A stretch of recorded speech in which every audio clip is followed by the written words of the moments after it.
নমস্কাৰ all of you আলিছাৰ Assam YouTube চেনেললৈ সকলোকে স্বাগতম জনাইছো।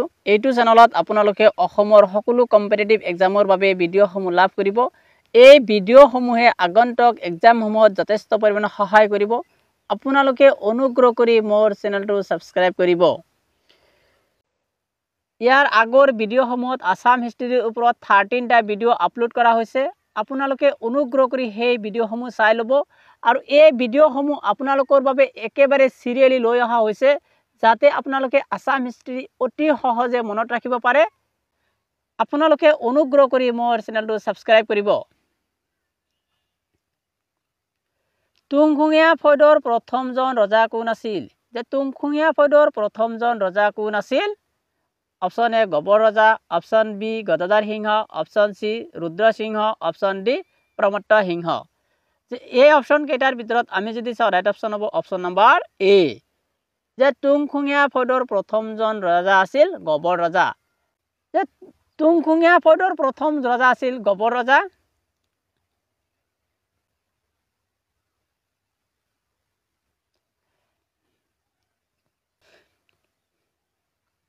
তুংখুঙীয়া বুৰঞ্জী কোনে লিখিছিল? আমি নিশ্চয় পালো যে তুংখুঙীয়া ফৈদৰ প্ৰথমজন ৰজা আছিল গবৰ ৰজা। এতিয়া কোৱেশ্চনটো হ'ল যে তুংখুঙীয়া বুৰঞ্জী কোনে লিখিছিল? যে তুংখুঙীয়া বুৰঞ্জীটো কোনে লিখিছিল? Option A Dhutiram Hazarika, option B Srinath Borbarua, option C Gobar Raja, option D none of the above. এই অপশন কেইটাৰ ভিতৰত আমি যদি চাওঁ ৰাইট অপশন হ'ব অপশন নাম্বাৰ বি। যে তুংখুঙীয়া বুৰঞ্জী শ্ৰীনাথ বৰবৰুৱাই লিখিছিল। মনত ৰাখিব যে তুংখুঙীয়া বুৰঞ্জী কোনে লিখিছিল? শ্ৰীনাথ বৰবৰুৱাই তুংখুঙীয়া বুৰঞ্জী লিখিছিল। আৰু এটা কথা মনত ৰাখিব যে তুংখুঙীয়া ফৈদৰ প্ৰথমজন ৰজা কোন আছিল? তেতিয়া নিশ্চয় মনত ৰাখিব তুংখুঙীয়া ফৈদৰ প্ৰথমজন ৰজা আছিল গবৰ ৰজা। ওকে। আৰু গবৰ ৰজা আছিল গদাধৰ সিংহৰ পিতৃ। আৰু কি আছিল? গবৰ ৰজা আছিল গদাধৰ সিংহৰ পিতৃ।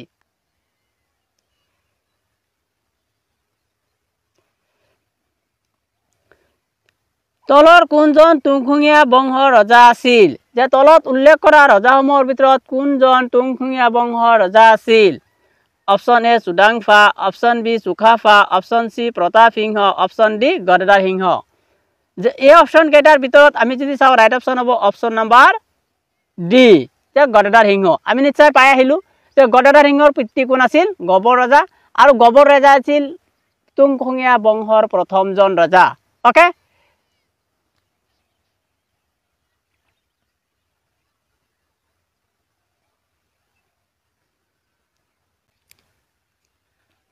গদাপাণিয়ে লালুখোলা বৰফুকনৰ সন্তাকৰ পৰা কলৈ পলাই গৈছিল?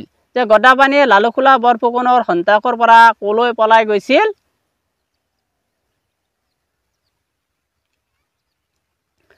Option A Nagaon, option B Jorhat, option C Naga Hills, option D none of the above. এই অপশন কেইটাৰ ভিতৰত আমি যদি চাওঁ ৰাইট অপশন হ'ব অপশন নাম্বাৰ সি। গদাপাণিয়ে লালুখোলা বৰফুকনৰ সন্তাকৰ পৰা পলাই নগা পাহাৰলৈ পলাই গৈছিল।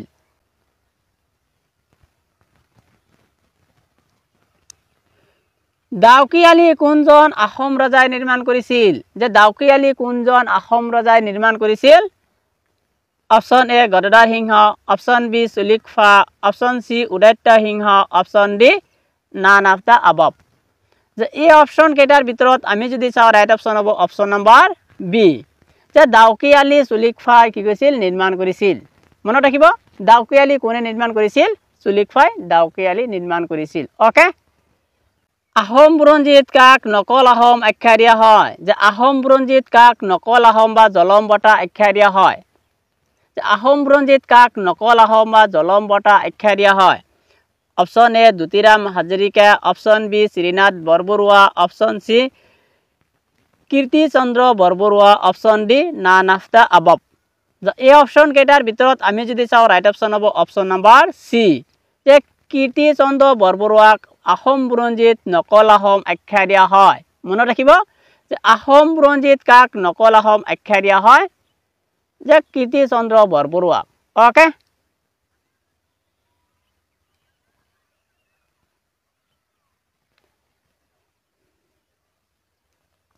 ইটাখুলিৰ ৰণ কেতিয়া হৈছিল? যে ইটাখুলিৰ যুদ্ধ কেতিয়া হৈছিল?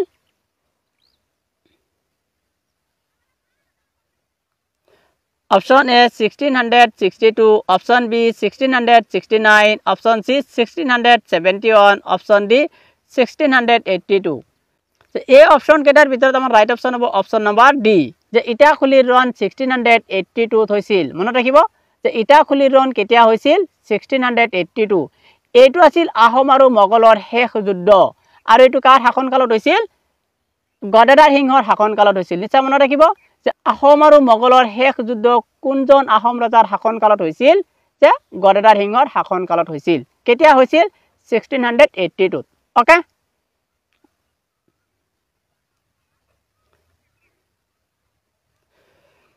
ইটাখুলিৰ ৰণ আহোম আৰু মোগলৰ মাজত হৈছিল। যে ইটাখুলিৰ ৰণটো কি হৈছিল? কাৰ কাৰ মাজত হৈছিল? আহোম আৰু মোগলৰ মাজত হৈছিল 1682। মনত ৰাখিব।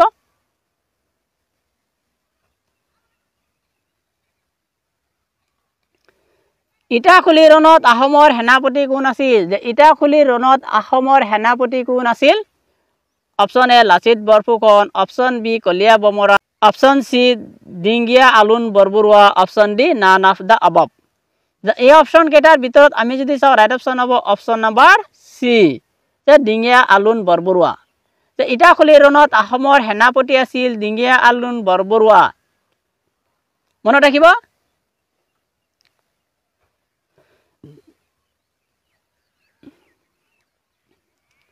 ইটাখুলিৰ ৰণত মোগলৰ সেনাপতি কোন আছিল? যে ইটাখুলিৰ ৰণত কি আছিল? মোগলৰ সেনাপতি কোন আছিল? Option A Ram Singh, option B Mansur Khan, option C Mirjumla, option D none of the above. এই অপশন কেইটাৰ ভিতৰত আমি যদি চাওঁ ৰাইট অপশন হ'ব অপশন নম্বৰ বি, যে ইটাখুলিৰ ৰণত মোগলৰ সেনাপতি আছিল মনসুৰ খান। নিশ্চয় মনত ৰাখিব যে ইটাখুলিৰ ৰণত আহোমৰ সেনাপতি কোন আছিল? ডিঙ্গিয়া আলুন বৰবৰুৱা, আৰু ইটাখুলিৰ ৰণত মোগলৰ সেনাপতি আছিল মনসুৰ খান। তাৰ ইটাখুলিৰ ৰণ কেতিয়া হৈছিল? 1682। আৰু ইটাখুলিৰ ৰণ কাৰ কাৰ মাজত হৈছিল? আহোম আৰু মোগলৰ মাজত হৈছিল। এইটোৱে আছিল আহোম আৰু মোগলৰ শেষ যুদ্ধ। এইটো কাৰ শাসনকালত হৈছিল? যে গদাধৰ সিংহৰ শাসনকালত হৈছিল। ওকে,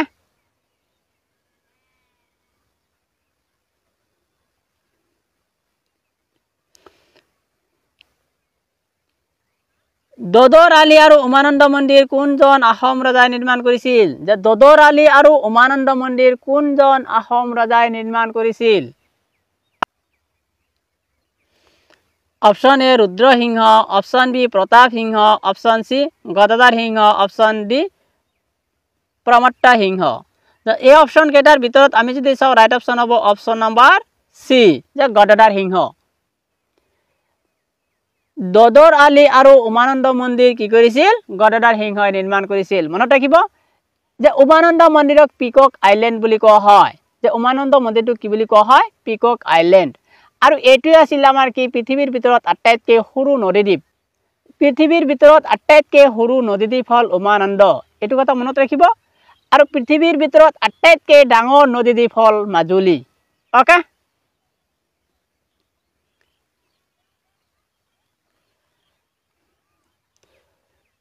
ল্যান্ড সাৰ্ভে কোনজন আহোম ৰজাই আৰম্ভ কৰিছিল? ল্যান্ড সাৰ্ভে কোনজন আহোম ৰজাই আৰম্ভ কৰিছিল? Option A Rudrasingha, option B Pratap Singha, option C Gadadhar Singha, option D Pramatta Singha. এই অপশন কেইটাৰ ভিতৰত আমি যদি চাওঁ ৰাইট অপশন হ'ব অপশন নম্বৰ সি, যে ল্যান্ড সাৰ্ভে কি কৰিছিল? গদাধৰ সিংহই আৰম্ভ কৰিছিল। ওকে, যে ল্যান্ড সাৰ্ভে কোনজন আহোম ৰজাই আৰম্ভ কৰিছিল? যে ল্যান্ড সাৰ্ভে গদাধৰ সিংহই আৰম্ভ কৰিছিল। ওকে,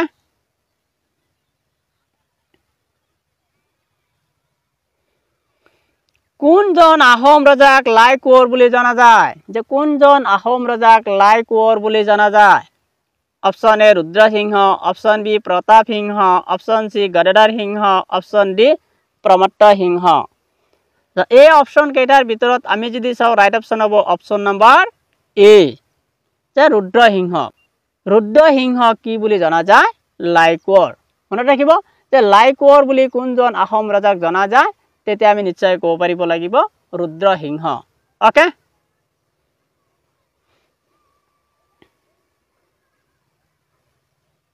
ৰুদ্ৰসিংহই কেতিয়া ৰাজধানী গড়গড়ৰ পৰা ৰংপুৰলৈ তুলি নিছিল? ৰুদ্ৰসিংহই কেতিয়া গড়গাঁৱৰ পৰা ৰাজধানী ৰংপুৰলৈ তুলি নিছিল option A 1607 option B 1707 option C 1794 option D 1540 যে এই অপশ্যন কেইটাৰ ভিতৰত আমি যদি চাও ৰাইট অপশ্যন হ'ব অপশ্যন নম্বৰ বি যে ৰুদ্ৰসিংহই কি হৈছিল ৰাজধানী 1707 কি হৈছিল ৰাজধানী গড়গাঁৱৰ পৰা ৰংপুৰলৈ তুলি নিছিল এইটো কথা আপোনালোকে নিশ্চয় মনত ৰাখিব যে ৰংপুৰলৈ ৰাজধানী কোনে তুলি নিছিল যে ৰুদ্ৰসিংহই আৰু কেতিয়া তুলি নিছিল 1707 ওকে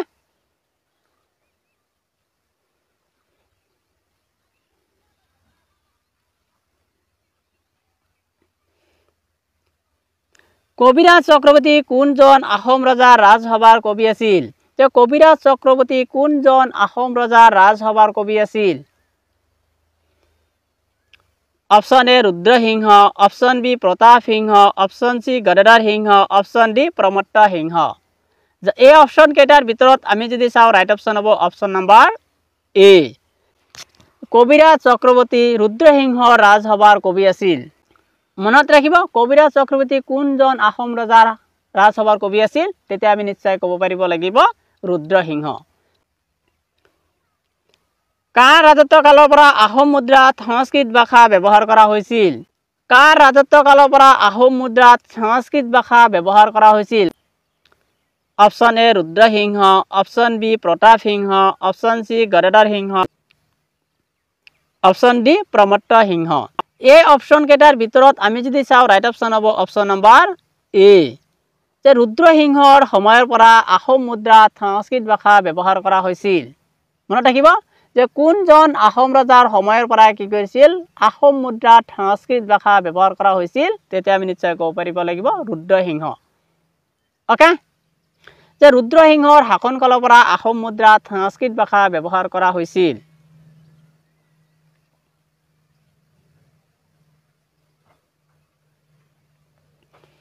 কোনজন আহোম ৰজাৰ দিনত বিহু অনুষ্ঠিত কৰা হৈছিল কোনজন আহোম ৰজাৰ দিনত প্ৰথমে বিহু অনুষ্ঠিত কৰা হৈছিল option A Pramatta Singha option B Pratap Singha option C Gadadhar Singha option D Rudrasingha যে এই অপশ্যন কেইটাৰ ভিতৰত আমি যদি চাও ৰাইট অপশ্যন হ'ব অপশ্যন নম্বৰ ডি নিশ্চয় মনত ৰাখিব কোনজন আহোম ৰজাৰ দিনত বিহু অনুষ্ঠিত কৰা হৈছিল তেতিয়া আমি নিশ্চয় ক'ব পাৰিব লাগিব ৰুদ্ৰসিংহ নিশ্চয় মনত ৰাখিব ৰুদ্ৰসিংহৰ দিনত প্ৰথমে বিহু অনুষ্ঠিত কৰা হৈছিল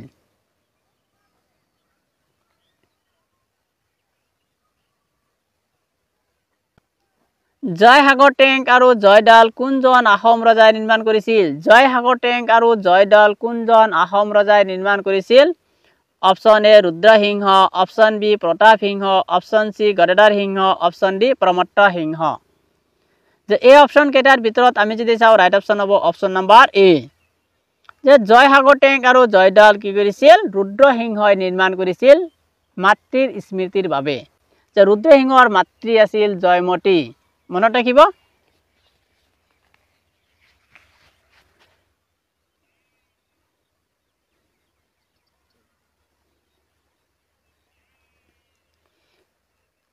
খৰিকটীয়া আলি আৰু মেটেকাৰ আলি কোনজন আহোম ৰজাই নিৰ্মাণ কৰিছিল যে খৰিকটীয়া আলি আৰু মেটেকাৰ আলি কোনজন আহোম ৰজাই নিৰ্মাণ কৰিছিল option A Pratap Singha option B Rudrasingha option C Gadadhar Singha option D Pramatta Singha যে এই অপশ্যন কেইটাৰ ভিতৰত আমি যদি চাও ৰাইট অপশ্যন হ'ব অপশ্যন নম্বৰ বি যে ৰুদ্ৰসিংহই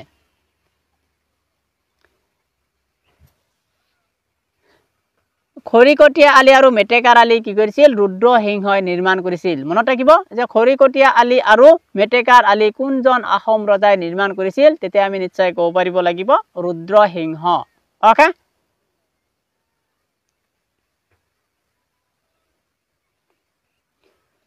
সত্ৰীয়া বৰুৱা গায়ন বৰুৱা চেঞ্চুৱা বৰুৱা কুকুৰচোৱা বৰুৱা বেজ বৰুৱা আদি পদবী কোনজন আহোম ৰজাই সৃষ্টি কৰিছিল সত্ৰীয়া বৰুৱা গায়ন বৰুৱা চেঞ্চুৱা বৰুৱা বেজ বৰুৱা এই পদবী কেইটা কোনজন আহোম ৰজাই সৃষ্টি কৰিছিল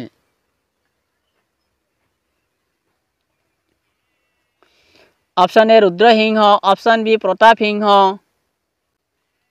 option C Gadadhar Singha option D Pramatta Singha এই অপশন কেইটাৰ ভিতৰত আমি যদি চাওঁ ৰাইট অপশন হ'ব অপশন নাম্বাৰ এ এই পদবী কেইটাই কি কৈছিল আহোম ৰজা ৰুদ্ৰসিংহই সৃষ্টি কৰিছিল নিশ্চয় মনত ৰাখিব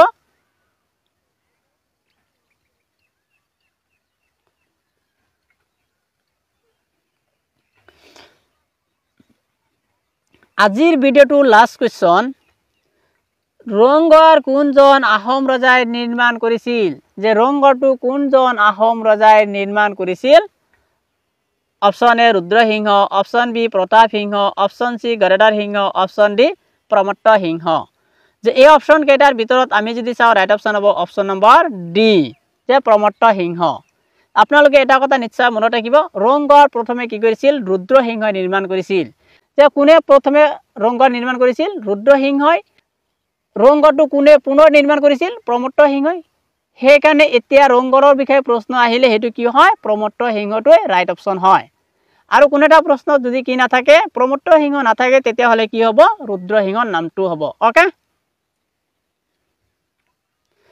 থ্যাংক ইউ এভৰিওয়ান